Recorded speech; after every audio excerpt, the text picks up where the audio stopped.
मित्र हो, वंदे मातरम. मी सतीश नाडगावडा आपल्या आम्ही शिक्षकेतर या यूट्यूब चॅनलवर आपलं स्वागत करीत आहे. मित्र, आजचा जो विषय आहे तो यापूर्वीच्या बऱ्याच व्हिडिओमध्ये काही शिक्षकेतरांनी शिक्षकेतर भरती केव्हा सुरू होणार याबद्दलची माहिती विचारलेली आहे. दुसरा मुद्दा आहे जुनी पेन्शन योजना. त्या विषयावर आपण थोडी चर्चा करणार आहोत आणि अजून काही बातम्यांचा परामर्श घेणार आहोत. ज्या आपल्या मित्रांनी विचारलं की शिक्षकेतर भरतीचं काय झालं, त्या अर्थी या सर्व मान्यवरांनी यापूर्वीचे आपले व्हिडिओ बघितलेले नाहीत असं आपण गृहीत धरायला हरकत नाही. तथापि या विषयावरती बोलणं ही आज गरज झालेली आहे असं वाटल्यामुळे मी आज सगळ्यात पहिल्यांदा शिक्षकेतर भरती हा विषय घेतोय. मित्र, शिक्षकेतर भरती याकरता आपल्याला आणि संस्था चालकांना शासन निर्णयाची आवश्यकता भासते आहे असं माझ्या लक्षात आलं.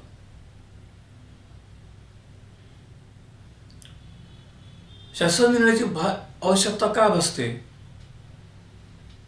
तर सगळ्यात शेवटचा शासन निर्णय हा 28 जानेवारी 19 आहे. त्यानुसार शासनानं कर्मचारी वर्ग 4ची पदं वगळून शिक्षकेतरांकरता आकृतिबंधाची पदं जाहीर केलेली आहेत.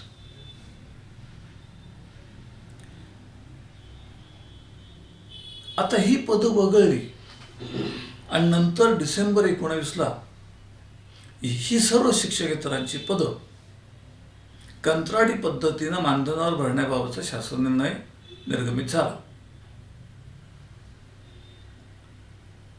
बऱ्याच शिक्षणाधिकारी साहेबांनी 28 जानेवारी 19च्या शासन निर्णयाची अंमलबजावणीही करून टाकली. त्यानुसार शिक्षकेतरांची पदं अतिरिक्त ठरवली आहेत आणि त्यांचं समायोजनही केलेलं आहे. आणि मग काय झालं, या संदर्भामध्ये सगळीकडे चुळबुळ सुरू झाली. कारण ही सर्व कृती शिक्षण विभागानं जी केली ही बेकायदेशीर आहे, कोर्टाचा अवमान करणारी आहे आणि अन्यायकारक आहे. कारण शिक्षकेतरांचा आकृतिबंध निर्माण करण्याकरता शासनानं कोवणी समिती नेमली असं म्हटलं जातं. समिती होती का नाही, समितीमध्ये कोण कोण सदस्य होते, त्यांच्या किती सभा झाल्या, त्या समितीचा काय अहवाल आहे, याबाबतचा कुठलाही तपशील शासन स्तरावर उपलब्ध नाहीत. तरीही कोकणी समितीच्या शिफारसी गृहीत धरून 21/11/2003 हा पहिला शिक्षकेतर आकृतिबंध जाहीर झाला.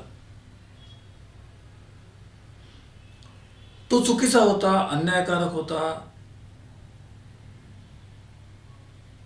हे सर्व मान्य झालं आणि नागपूर विधिमंडळ अधिवेशनामध्ये हा शासन आदेश रद्द करण्यात आला.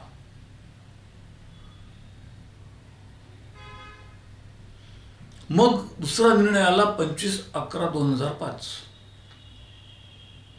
याचं नाव बदललं थोडंसं, सुधारित आकृतिबंध. सुधारित आकृतिबंध म्हणजे 23/11/2003च्या शासन निर्णयापेक्षा कमी पदं म्हणजे सुधारित आकृतिबंध.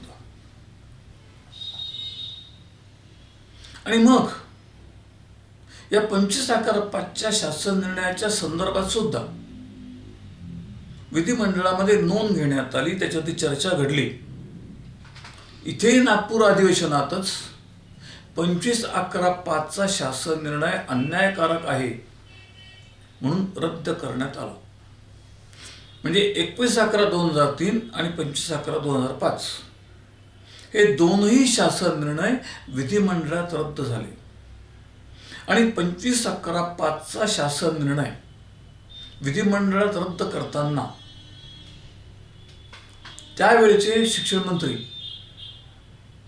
प्राध्यापक वसंतरावजी पुरके यांनी आकृतीबंध आणि शासन निर्णय रद्द करण्यात येत आहे असं लेखी पत्र सभागृहात सादर केलं. आता सभागृहात पत्र सादर केल्यानंतर 25/11/5च्या शासन निर्णयाची अंमलबजावणी कधीही झालेली नाही. परंतु त्या शासन निर्णयामध्ये ज्या त्रुटी निर्माण झाल्या असं वाटलं, त्या दूर करण्याकरता त्रुटी समिती नेमली गेली. अनेक मान्यवर त्याच्यात होते, त्यांचे नामोल्लेख आता करणं गैर होईल. या सर्व मान्यवरांनी बसून या त्रुटी शासनाकडे पाठवल्या.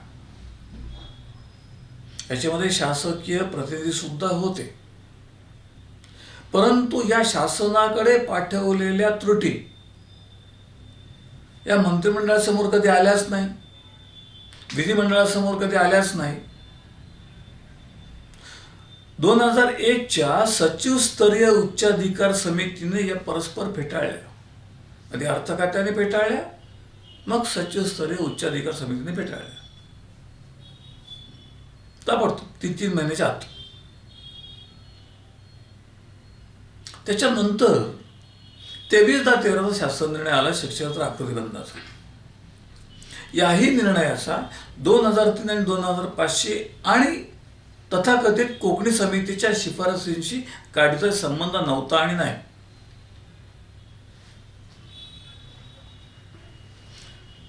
तोही शासन निर्णय मुंबई उच्च न्यायालयाने स्थगित केला. ऑक्टोबर 14ची मुंबई उच्च न्यायालयाची त्यामधली जो हुकूम आहे तो असा आहे की 23/10/13च्या पूर्वीची स्थिती कायम ठेवा. म्हणजे 23/10/13च्या पूर्वीची स्थिती म्हणजे काय? 3चा आणि 5चा दोन्ही शासन निर्णयाच्या आकृतीबंध लागू नाहीत, कोकणी समिती लागू नाही. म्हणजेच 12/13ची संच मान्यता जी आहे ती कायम ठेवावी असे उच्च न्यायालयाचे आदेश आहेत. म्हणजे 12/13ची संच मान्यता कायम. पुढचा आदेश असा दिला की नकारात्मक कारवाई करू नका. 23/10/13ची नकारात्मक कारवाई करू नका.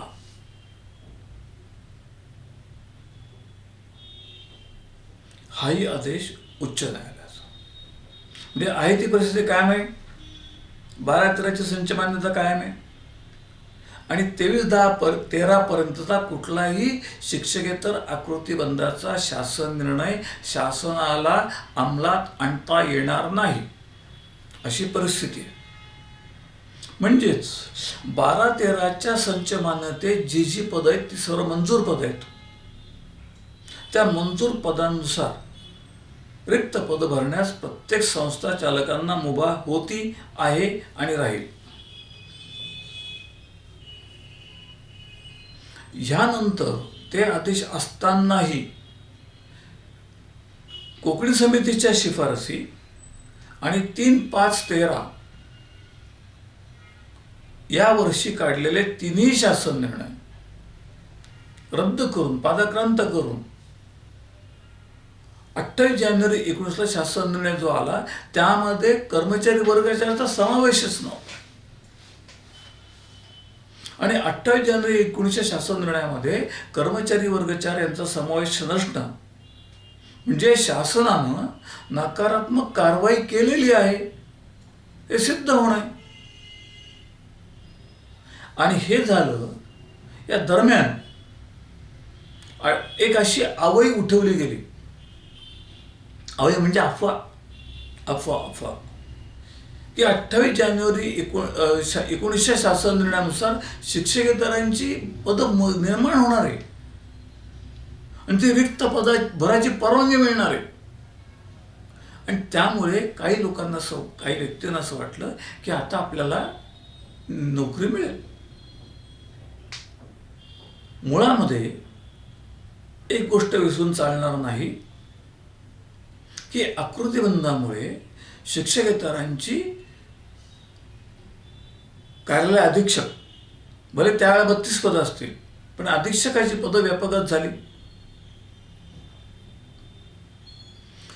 ज्या शाळेत 2 वरिष्ठ लिपिक होते त्यापैकी एक वरिष्ठ लिपिकाचं पद रद्द झालं.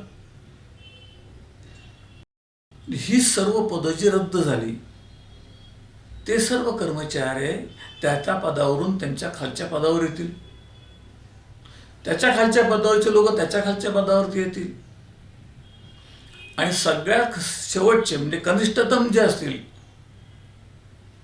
हे सर्व अतिरिक्त ठरतील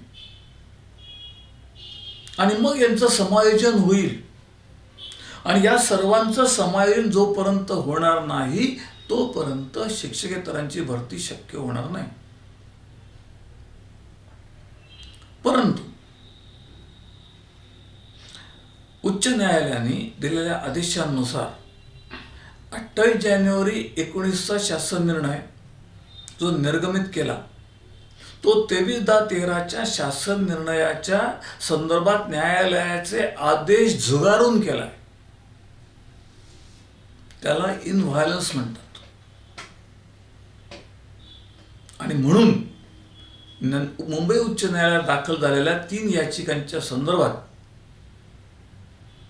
न्यायालयाने जानेवारीच्या शासन निर्णयाच्या जानेवारी 19 या शासन निर्णयाला आणि 8 मार्च 19 जे सचिवांचं पत्र आहे या दोन्हीच्या अंमलबजावणीला स्थगिती दिली. आणि मग काय झालं, जो तो आपापल्या परीनं सांगायला लागला की हे अमक्या जिल्ह्याची केस आहे, ही त्यांची केस आहे, ही यांची केस आहे, ती त्यांच्यापुरती मर्यादित आहे. आता शासन निर्णय निघाला की जर तो पूर्ण महाराष्ट्राला लागू होतो तर कोर्टाची मनाई काय त्या जिल्ह्यापुरती राहील. परंतु ज्यांना आपण केलेलं काम आहे ते आपल्या अंगावर येऊ नये, आपण कायद्याच्या कचाड्यात अडकू नये, अशी ज्या शिक्षणाची भावना होती त्या सर्व शिक्षणाधिकाऱ्यांनी हा आदेश फक्त अमक्या जिल्ह्याकरता लागू आहे, हा आदेश फक्त प्रयोगशाळा, अशा पद्धतीच्या गोष्टी चालू केल्या. आणि इथे गोंधळाची परिस्थिती निर्माण झाली. मित्र, 12-13च्या संच मान्यतेनुसार जिथं जिथं पदोन्नती दिलेली आहे आणि जिथं जिथं 12-13च्या संच मान्यतेच्या रिक्त पदांवरती नेमणुका दिलेल्या आहेत त्यामध्ये सर्व नेमणुकांच्या संदर्भात संबंधित शिक्षणाधिकाऱ्यांनी मान्यता प्रदान केलेल्या आहेत. असे असंख्य पुरावे आमच्याकडे आहेत. मग होतं काय की जे शिक्षणाधिकारी असं कामकाज करत नाहीत त्या जिल्ह्याच्या कर्मचाऱ्यांकडनं मागणी होते की आम्हाला त्या आदेशांची प्रत मिळवून द्या. यांनी आपल्याकडची पद्धत कशी आहे, तक्रार काय हे बघितलं जात नाही, तर तक्रार कोणी केली आहे हे सांगितलं जातं, म्हणजे त्या तक्रारदाराचा बंदोबस्त होतो. जर अशा प्रत आपण तुम्हाला उपलब्ध करून दिल्या तर तुमचं काम होण्याच्या ऐवजी त्यांचं झालेलं काम नाकारण्याकरता आपलेच प्रयत्न करतील. लक्षात ठेवा. पण एक आश्वासित आपण करूच शकतो की 12-13च्या संच मान्यतेच्या रिक्त पदावर भरती होऊन प्रस्ताव पाठवला गेला, तो मंजूर होणार, नामंजूर झाला तर न्यायालय त्याला मंजुरी देईल, एवढी ग्वाही तुम्हाला मी देतो. नागपूर खंडपीठामध्ये डिसेंबर 19च्या कर्मचारी वर्ग 4च्या पदांच्या संदर्भातल्या कंत्राटीकरण व मानधनावरच्या नियुक्तीच्या संदर्भात दावा दाखल आहे. तोही मुंबई उच्च न्यायालयाच्या निर्देशांच्या संदर्भात सुरू आहे। या दाव्यांची सुनावणी आणि त्याचा निकाल या महिन्यात अपेक्षित आहे। त्यामुळे आपण आशा करूया निकाल अनुकूल लागणारच आहे। पण तोपर्यंत ज्यांची नेमणूक झालेली असेल, प्रस्ताव सादर असतील आणि प्रस्तावाचं मंजुरी नामंजुरी काहीच मिळत नसेल तरीही संपर्क साधा। आम्ही सर्व आपल्या सेवेकरता तत्पर आहोत। या सर्व प्रकरणामध्ये ज्या संघटना न्यायालयात गेलेल्या आहेत आणि याकरता लढतायत त्या सर्व संघटनांची नोंद शिक्षकेतरांनी आधी घेतलीच आहे, याही पुढे घ्यावी एवढी विनंती करतो आणि आपल्या पुढच्या मुद्द्याकडे वळतो। आता राज्य सरकारी निमसरकारी कर्मचारी शिक्षक शिक्षकेतर त्याच्यामध्ये आहेत। अशा समन्वय समितीनं बेमुदत संप पुकारला होता। तो 1 दिवस झाला असं म्हणतात। आपण त्याच्यावरती संप यशस्वी अशा नावाने एक व्हिडिओ पण केला होता। त्यामध्ये काय झालं, कोणाला काय मिळालं या गोष्टी आलाही जा, परंतु एक गोष्ट त्यावेळेला जाहीर झाली होती की 1 नोव्हेंबर 2005च्या पूर्वी ज्यांची जाहिरात झालेली आहे त्यानुसारच्या नेमणुका त्यानंतरच्या काळात जरी झाल्या असतील तरी त्याची मान्यता जुन्या पेन्शन योजनेकरता गृहीत धरण्यात येईल असं आश्वासित करण्यात आलं होतं। या संबंधातला जो शासन निर्णय असतो किंवा मंत्रिमंडळाची मान्यता असते, कारण ती मान्यता असल्याशिवाय असे निर्णय अंमलात येत नाहीत, ती मान्यता आत्ताच अलीकडे झालेल्या मंत्रिमंडळात झालेली आहे। आणि 1/11/5 पूर्वी ज्या विभागाची, ज्या शाळेची, संस्थेची जाहिरात प्रसिद्ध झालेली असेल त्या जाहिरातीची निवडणूक प्रक्रिया भले 1/11/5 नंतर झाली असेल, नेमणूक 1/11/5 नंतर झाली असेल, अशांनाच फक्त सगळे राज्य सरकारी कर्मचारी पासून सगळे या सर्वांची मान्यता ही जुन्या पेन्शन योजनेकरता ग्राह्य धरली जाईल असा निर्णय मंत्रिमंडळाने घेतलेला आहे। हा निर्णय घेत असताना 1/11/5च्या पूर्वी ज्या शाळा अंशतः अनुदानित होत्या अशा शाळांच्या नियुक्त झालेल्या कर्मचाऱ्यांना सुद्धा जुनी पेन्शन योजना लागू करण्याबाबतचं आश्वासन दिलं गेलं होतं असं समितीच्या अहवालात वाचल्याचं मला स्मरत आहे। परंतु तसा काही निर्णय या मंत्रिमंडळाच्या बैठकीत झाल्याचं आलेल्या बातम्या आणि त्या संबंधातलं जे मंत्रिमंडळाच्या निर्णयाचं जे इतिवृत्त प्रकाशित होतं त्यामध्ये कुठलाही उल्लेख आढळलेला नाही। जर शासनाने त्या बैठकीत समन्वय समितीबरोबरच्या ही बाब मान्य केली असेल तर तोही निर्णय स्वागतार्ह ठरेल, कारण आमचं म्हणणं होतं की 20% का होईना अनुदान आहे म्हणजे अनुदान आहे। हां, जर ती शाळा त्यानंतरच्या काळात 100%ला आलीच नाही तर त्यांच्या पेन्शनचा प्रश्न येणारच नाही, इतकी सोपी गोष्ट आहे। त्यामुळे तोही मुद्दा लक्षात घेतला तर ही जुन्या पेन्शन योजनेच्या संदर्भात हे यश तसं मर्यादित आहे। जुनी पेन्शन योजना मिळवली असं समजण्या इतपत यश मोठं नाही। मिळालेली गोष्ट चांगलीच आहे आणि अंशतः अनुदानित तुकड्यांच्या संदर्भातही निर्णय झाला तरीही 1/11/5 नंतरच्या कर्मचाऱ्यांकरता जुनी पेन्शन योजना लागू करण्याचा निर्णय हा आगामी काळात होण्याची शक्यता मात्र आहे, एवढी गोष्ट नमूद करतो आणि आपल्या तिसऱ्या मुद्द्याकडे वळतो। तिसरा मुद्दा आहे तो काल परवाच वर्तमानपत्रात जाहीर झाला आहे की पतीच्या ऐवजी मुलाला सेवानिवृत्ती वेतनामध्ये वारस म्हणून दाखवता येईल। आता मूल या संज्ञेमध्ये मुलगा मुलगी येतो का नुसता मुलगा याबाबतचा बोध बातम्यात होत नाही.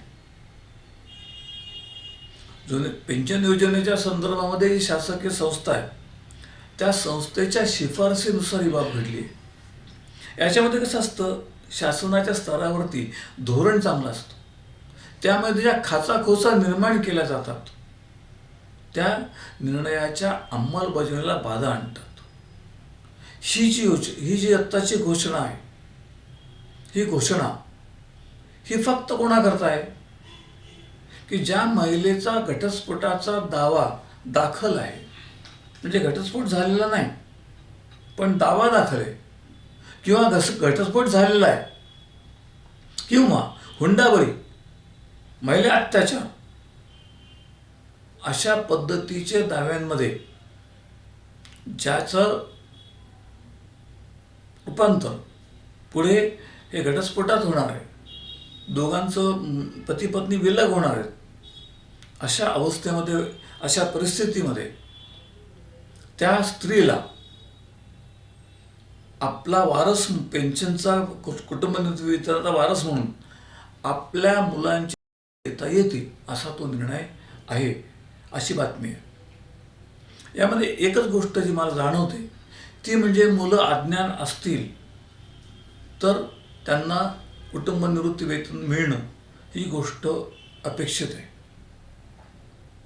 अपंग असतील, मतिमंद असतील, मूकबधिर असतील तर अशा ज्या काही तरतुदी आहेत त्या तरतुदींच्या अधीन राहून त्याही परिस्थितीत त्यांना पेन्शन किंवा कुटुंब निवृत्ती वेतन मिळू शकेल हे मान्य करतो. पण सहसा कमवता मुलगा किंवा कमवती मुलगी जरी वारस म्हणून दिली तरी ते कुटुंब निवृत्ती वेतन करता पात्र ठरतील असं मला वाटत नाही. एवढी फक्त नोंद आत्ता इथं घेऊ. या संबंधात जेव्हा सविस्तर आदेश येतील त्याला आपण त्यावरती चर्चा करूच. तूर्त आज आपण इथे थांबू. जाता जाता आपल्याला 2024 या इंग्रजी वर्षाच्या शुभेच्छा व्यक्त करतो.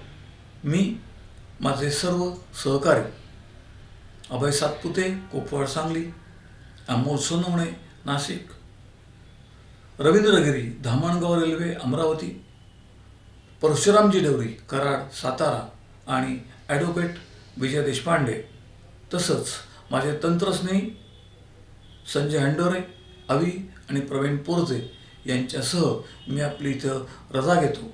जाता आता परत विनंती करतो, व्हिडिओ आवडला लाईक करा, शेअर करा आणि सगळ्यात महत्त्वाचं आपल्या सूचना, आपलं मत अवश्य कळवा याकरता आवाहन करून थांबतो.